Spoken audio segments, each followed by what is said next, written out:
மின்சாரம் பாய்ந்து பள்ளி சிறுவன் உடல் கருகி உயிரிழந்த சம்பவம் சோகத்தை ஏற்படுத்தியிருக்கிறது விழுப்புரம் மாவட்டத்தில்.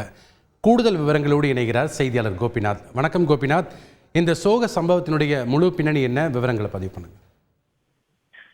விழுப்புரம் நகரை சேர்ந்தவர் ராஜ்குமார், சிவசங்கரி தம்பதி. இவங்களுக்கு பார்த்தீங்கன்னா 12 வயதான சிறுவன் கிஷோர் ராகவ் என்ற 6ஆம் வகுப்பிலிருந்து 7ஆம் வகுப்பு போறான் தேர்ச்சி பெற்று.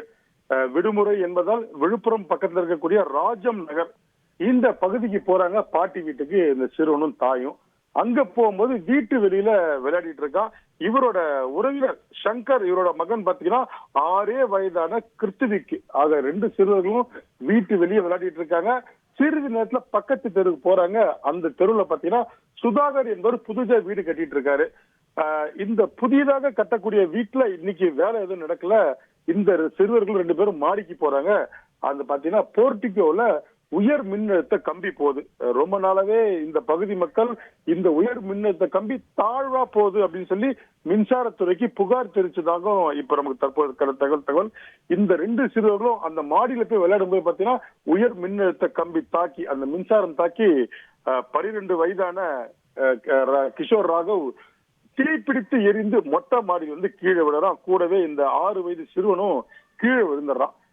தீ கருகி அந்த 12 வயது சிறுவன் கிஷோர் ராகவ் சம்பவ இடத்துல உயிரிழந்துறான். எதிரில் இருந்த வீட்டுக்காரங்க வெற்றிமாறன்ற பையன் உடனடியா அந்த இவங்களை பார்த்து உடனே தூக்க முயற்சி பண்றான். மின்சாரம் தீப்பற்றி எரியுது. உடனடியா அவங்க பக்கத்துல இருக்கக்கூடிய அவங்க வீட்டுக்கு தகவல் தெரிவிக்கிறாங்க. உயிரோடு இருந்த ஒரு பையன் 6 வயது சிறுவனை மட்டும் காப்பாற்றி தற்போது தனியார் மருத்துவமனையில் தீவிர சிகிச்சையில் இருக்காங்க. தற்போது இந்த நேரத்துல அந்த பகுதி மக்கள் சொல்லக்கூடிய குற்றச்சாட்டு, உயர் மின் அழுத்தம் ஏற்கனவே இந்த புதிதாக கட்டப்பட்டிருந்த வீட்டுல 2 பேர் அடிபட்டிருக்காங்க. கட்டிடப்பணி நடக்கும் போது மேஸ்திரி ஒருத்தர் மின்சாரம் தாக்கியிருக்காரு. அதே போல பெண் பணியாளர் ஒருத்தர் அந்த வீட்டுல வேலை செய்யும் போது தாக்கி ஏற்கனவே மருத்துவமனையில் தொடர்ந்து சிகிச்சை அளிச்சிட்டு இருக்காங்க. 4 மாதங்களுக்கு பிறகு மீண்டும் இந்த உயர் மின்னழுத்த கம்பி தாழ்வா போற பகுதியில எதுவுமே சரி செய்யல. பல முறை புகார் தெரிவித்தும் விண்வாரிய அதிகாரிகள் எந்த நடவடிக்கை எடுக்கலன்றது அந்த தெரு மக்கள், அந்த பகுதி மக்கள் குற்றம் சாட்டுறாங்க.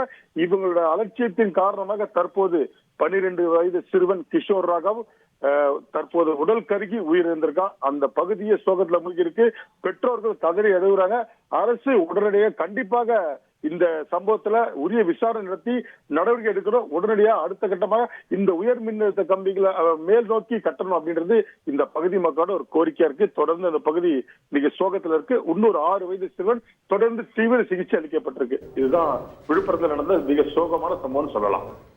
நன்றி கோபிநாத், உங்களுடைய கள தகவல்களுக்கு. செய்திகளை உடனுக்குடன் தெரிந்து கொள்ள உடனே சப்ஸ்கிரைப் பண்ணுங்க.